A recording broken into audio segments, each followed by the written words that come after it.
ಏನು ಕಥೆ ಅಂತಂದರೆ, ಒಂದ್ಸಲ ದೇವಲೋಕದಲ್ಲಿ ಒಂದು ಮೀಟಿಂಗ್ ನಡೀತಾ ಇತ್ತು. ಎಲ್ಲ ದೇವತೆಗಳೆಲ್ಲ ಸೇರಿ ಒಂದು ಮೀಟಿಂಗ್ ಮಾಡ್ತಾರೆ.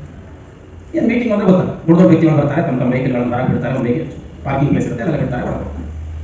ಇದೇನೋ ನಡೀತಾ ಇದೆ. ಒಂದು ಮರದ ಮೇಲೆ ಒಂದು ಗೂಬೆ ಕೂತ್ಕೊಂಡಿತ್ತು. ಇದೆಲ್ಲ ನೋಡ್ತಾ ಇತ್ತು, ಬರ್ತಿದ್ದಾರೆ ಹೋಗ್ತಿದ್ದಾರೆ ನೋಡ್ತಾ ಇತ್ತು. ಅಷ್ಟೊತ್ತಿಗೆ ಯಮ ಬಂದ ತನ್ನ ವೆಹಿಕಲನ್ನು ಹೊರಬಿಟ್ಟ, ಒಳಗೆ ಹೋಗ್ತಾ ಇದ್ದ. ಹೋಗ್ಬೇಕಾದ್ರೆ ಸುಮ್ಮನೆ ಒಳಗೆಲ್ಲ ಸುಮ್ಮನೆ ಹೋಗ್ತಿದ್ರು. ಈ ಯಮ ಸುಮ್ಮನೆ ತಿರುಗಿ ಅಂತ ನೀವು ಗೂಬೆಗೆ ಭಾರ ಅಂತ ಅನ್ಸ್ಬಿಟ್ಟು ಹಾಗೆ ನೋಡಿದ್ರೆ ಗಾಬರಿ ಆಗ್ತೀವಿ. ಇನ್ನು ಯಮನ್ ನೋಡಿದ್ರೆ ಅದು ಯಮನೇ ಹುಡುಕಿ ತಿರುಗಿ ನೋಡಿದ್ರೆ ಏನು ಅನ್ಸ್ಬಿಟ್ಟು ತುಂಬ ತಳಮಳ ಶುರುವಾಯಿತು. ಏನಪ್ಪ ಮಾಡಲಿ. ಅಷ್ಟೊತ್ತಿಗೆ ನಾರಾಯಣ ಬಂದ.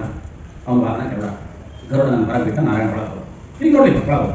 ನಾರಾಯಣ ತಿರುಗಿ ನೋಡಿದ್ರು ಆಯ್ತು, ಯಮ ನೋಡ್ಬಿಟ್ಟು ಆಮೇಲೆ ನನ್ನ ನಾರಾಯಣ ನೋಡಿದ, ಅದೋಷ್ಟು ಪರಿಹಾರ ಆಯ್ತು ಅನ್ಕೋಬೇಕು. ದೇವರಿಗೆ ತಿರುಗಿ ನೋಡಲೇ ಇಲ್ಲ, ಸೀದಾ ಒಳಗೆ ಹೋಗ್ಬೇಕು. ಇನ್ನೂ ಗಾಬರಿ ಇನ್ನೂ ಜಾಸ್ತಿ. ಇಲ್ಲಿ ಈ ಗೂಬೆ ಬಂದ್ಬಿಟ್ಟು ಗರುಡನ ಹತ್ರ ಮಾತಾಡೋಕೆ ಶುರು ಮಾಡ್ತು.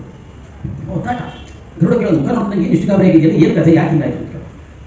ಅದಕ್ಕೆ ಅವ್ನು ಹೇಳ್ದ, ಇಲ್ಲ ಇಲ್ಲೇ ಕೂತಿದ್ದೆ ನಾನು ಗಿಡದ ಮೇಲೆ. ಯಮ ನನ್ನನ್ನು ನೋಡಿ, ಬರೀ ನೋಡಲೂ ಇಲ್ಲ, ಬರೀ ನೋಡೋದು ಮಾತ್ರ ನೋಡಿ ಸ್ವಲ್ಪ ಒಂದು ಸ್ಮೈಲ್ ಕೊಟ್ಟೊಳಗೋದು. ಏನು ಅನ್ಕೋಬೇಕು ಹೇಳ್ತಿದ್ದಕ್ಕೆ, ಏನು ಅನ್ಕೋಬೇಕು, ಎಷ್ಟು ಗಾಬರಿ ಆಗಿರ್ಬೇಕು ಅದಕ್ಕೆ, ಏನು ಕತೆ. ಗರುಡ ಅವನಿಗೆ ಅರ್ಥ ಆಯಿತು, ಈ ವಿಷಯಗಳು ಕೂಡ ಅರ್ಥ ಆಯಿತು. ಮೇ ಬಿ ಹೀಗಾಗಿರುತ್ತೆ. ಏನು ಅಂತಂದರೆ, ಯಮ ಇವತ್ತು ಮನೆಯಿಂದ ಹೊರಗೆ ಬರಬೇಕಾದ್ರೆ ಒಂದೊಂದು ಲಿಸ್ಟ್ ಇರುತ್ತೆ, ಒಂದು ನೋಟ್ಬುಕ್ ಇರುತ್ತೆ. ಇವತ್ತು ಯಾರ್ಯಾರು ಬರೋರಿದ್ದಾರೆ ನಮ್ಮ ಹತ್ರಕ್ಕೆ ಅಂತ ಇರುತ್ತೆ. ಯಾರ್ಯಾರು ಬರೋರಿದ್ದಾರೆ ಯಮ ಲೋಕಕ್ಕೆ ನೋಡೋಣ, ಯಾರ್ಯಾರು ಆಯುಷ್ಯ ಮುಗಿತಾ ಇದೆ ನೋಡಿರ್ತಾನೆ. ಪ್ರಾಯ ಆ ಮುಗಿದವ್ರ ಪೈಕಿ ನಿಂದು ಆ ಲಿಸ್ಟಲ್ಲಿ ಹೆಸರಿರಬೇಕು. ಹಾಗಾಗಿ ಯಾಕೆ ತಿರುಗಿ ನೋಡೋದ, ನಕ್ಕೆ ಯಾಕೆ ತಿರುಗಿ ನೋಡೋದು ಓಕೆ, ನಕ್ಕೆ ಯಾಕೆ ಅಂತಂದರೆ ನನ್ನ ಕೆಲಸ ಬಹಳ ಸಲೀಸ್ ಆಯ್ತಾ, ಮೀಟಿಂಗ್ ಮುಗಿಸ್ಕೊಂಡು ಹೋಗ್ಬೇಕಾದ್ರೆ ಹಿಡ್ಕೊಂಡು ಹೋಗೇ ಬಿಡ್ಬೋದು ಅಂತ ಅನ್ಕೊಂಡ. ಹಾಗಾಗಿ ನಕ್ಕು ಒಳಗೋದ ಅಂತ ಇಷ್ಟು ಆ ವಿಷಯವನ್ನ ಇಷ್ಟ ಆಗಿ ಅದು ಹೇಳಿದ್ರು.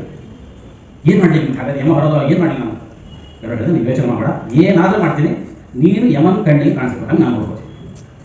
ಸರಿ ಆಯ್ತು, ಏನು ಮಾಡ್ಬೋದು, ಈ ಮೀಟಿಂಗ್ ಮುಗಿಯೋದ್ರೊಳಗಡೆ ನಾನು ಬೆನ್ನ ಮೇಲೆ ಕೂತ್ಕೋ, ಸೀದಾ ಕರ್ಕೊಂಡು ಹೋಗ್ತೀನಿ. ಹಿಮಾಲಯ ಪರ್ವತದಲ್ಲಿ ಒಂದು ಗುಹೆ ಇದೆ, ಆ ಗುಹೆಯೊಳಗೆ ನಿನ್ನನ್ನು ಒಳಗೆ ಮುಚ್ಚಿಟ್ಬಿಟ್ಟು ಯಾರು ನಿನ್ನ ನೋಡಬಾರ್ದು, ಹಂಗೆ ಮುಚ್ಚಿಟ್ಬಿಟ್ಟು ವಾಪಸ್ ಬರ್ತೀನಿ. ನೀನು ತಲೆ ಕೆಡಿಸ್ಬೇಡ, ನೀನು ಧೈರ್ಯವಾಗಿ ಪಡಿಕೆ ಪಡ ಪ್ರಾಣಿ ತಂದ್ಕೊಂಡು ಗರುಡನ ಬೆನ್ನ ಮೇಲೆ ಕೂತ್ಕೊಂಡು ದರದಲ್ಲಿ ಕರ್ಕೊಂಡು ಹೋದ. ಹಿಮಾಲಯ ಬೆಟ್ಟದೊಳಗಡೆ ಇಟ್ಟ ಆ ಗುಹೆ ಅದನ್ನು ಮುಚ್ಚಿ ಎರಡು ವಾಪಸ್ ಬಂದು. ಅಷ್ಟೊತ್ತಿಗೆ ಮೀಟಿಂಗ್ ಮುಗಿದೋಗಿತ್ತು, ಎಲ್ಲರೂ ಹೊರಗೆ ಬರ್ತಿದ್ರು. ಗರುಡನ ಒಂದು ಕುತೂಹಲಿತಲ್ಲ, ತಾನು ಅಂದ್ಕೊಂಡದ್ದು ಸರಿನಾ, ನಾನೇನೋ ಒಂದು ಅಂದ್ಕೊಂಡಿದ್ದ ಹಿಂಗೆ ಬಂದು ಅಂದ್ಕೊಂಡು ಸರಿನಾ ಅಂತ ಹೋಗಿ ಯಮನ್ ಕೇಳ.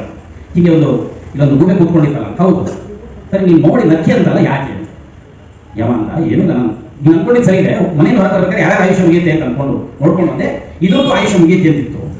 ನನಗೆ ಆಶ್ಚರ್ಯ ಏನಾಯಿತು ಅಂತಂದ್ರೆ, ಈ ಗುಹೆ ಹಿಮಾಲಯ ಪರ್ವತದಲ್ಲಿರುವಂತಹ ಗುಹೆಯಲ್ಲಿರುವಂತಹ ಒಂದು ಸಿಂಹದ ಕೈಯಲ್ಲಿ ಸಾಯುತ್ತೆ ಅಂತಿತ್ತು, ಇಲ್ಲಿ ಕೂತ್ಕೊಂಡಿದೆ, ಹೆಂಗ್ ಸಾಯುತ್ತೆ ಅಂತ ನನಗೆ ಗಾಬರಿ ಆಯಿತು. ಅದಕ್ಕೆ ನಕ್ಬಿಟ್ಟೆ ನಾನು.